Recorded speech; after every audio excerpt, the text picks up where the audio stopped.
Tyler Road and Old Tyler Road. I apologize for being late. I had another meeting, so I hope I'm not saying something that's already been said.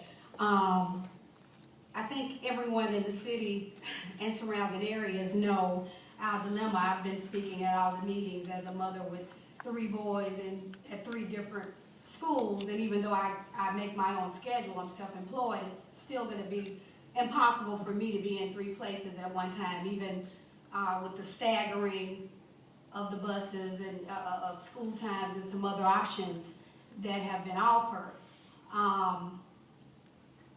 I guess since this is my first time being able to address my concerns to you, and we're talking about the budget of the school board, and you know, I understand that this is their job.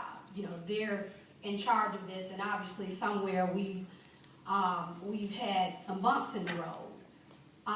Unfortunately for us as citizens, we don't have the option of voting them out. We ask you to hold the people that you appointed accountable. They report to you, and you guys report to us, the citizens.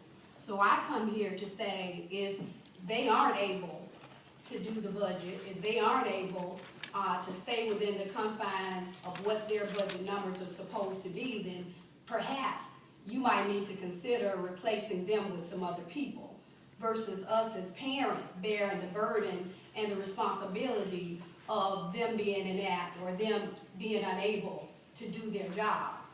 Because we as parents won't be able to do our jobs. I won't be able to do what I need to do if I'm worried about how my boys are going to get to school or how they're going to be getting from school every day while I try and make a living as a divorced single mom. So I'm imploring to you to talk to the people that you appointed and help us get this straightened out so Hoover can go back to being the place that I know I moved here for the education system, and I've been very pleased to be here.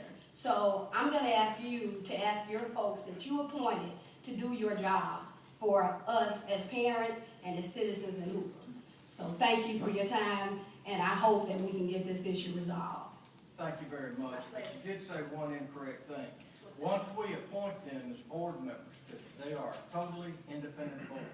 They are not required to report to us, nor do they normally report to us before they make any decisions.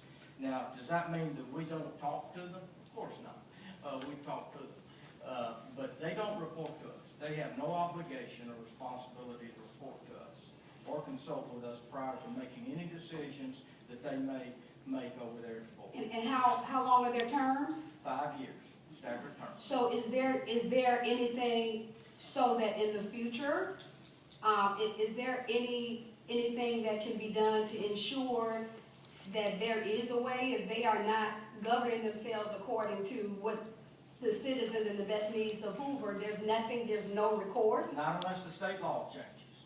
Right now, the state law does not, in fact, they prohibit us from trying to influence any of their decisions. But the legislature could maybe do a bill. Possibly, yes. Yeah. But as it is right now, they have no obligation to us. And if we tried to say, I mean, like I said, please don't get the understanding that we don't discuss, you know, things in a free manner, in a cooperative manner.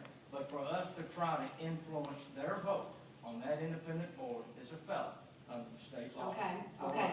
As elected officials. But that doesn't mean that the mayor and council members can't work together in meetings and discussions and everything else to try to come to some resolution, no matter what the issue is. Right. This is just one issue. But you do understand our frustration, Oh, because I you're basically saying understand. there's nothing that can be done to these people. I understand that, but that's the way it's struck. It's not just in Hoover. That's the way the things. When you have an independent board, a board of education as they are, they're responsible for their entire budget and what they do, what the classroom sizes.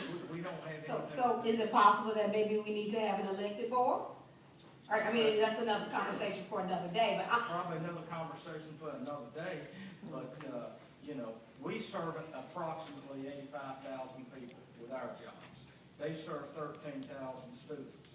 So we've got our hands full, they've got their hands full. But we have different responsibilities and different obligations, but under the state law, they do not report to us, as you suggested. And I just wanted to clear that up. If I could interject, they are responsible to the State Board of Education. Oh, okay. No? No. According to Stephanie Bell, they are not. And how did the city of Birmingham get taken over? I talked to Stephanie Bell, Friday night, they are not. She Is said, we she, cannot tell them. is she the liaison? She's the district, whatever this district is, she's the state board. And you're the AA rep? No, sir. No? Okay. Well, I'll favor each other. You know what, it sounds like we need, us parents need to do our homework and just, get some accountability in check and just find out what we can do to prevent this from happening in the future. And again, I come to you and ask your assistance in whatever it is you can do within the law to help us, our parents, us as children, us as parents and our children get an education and us be able to make a living. Thank you very much. My pleasure, thank you. Any other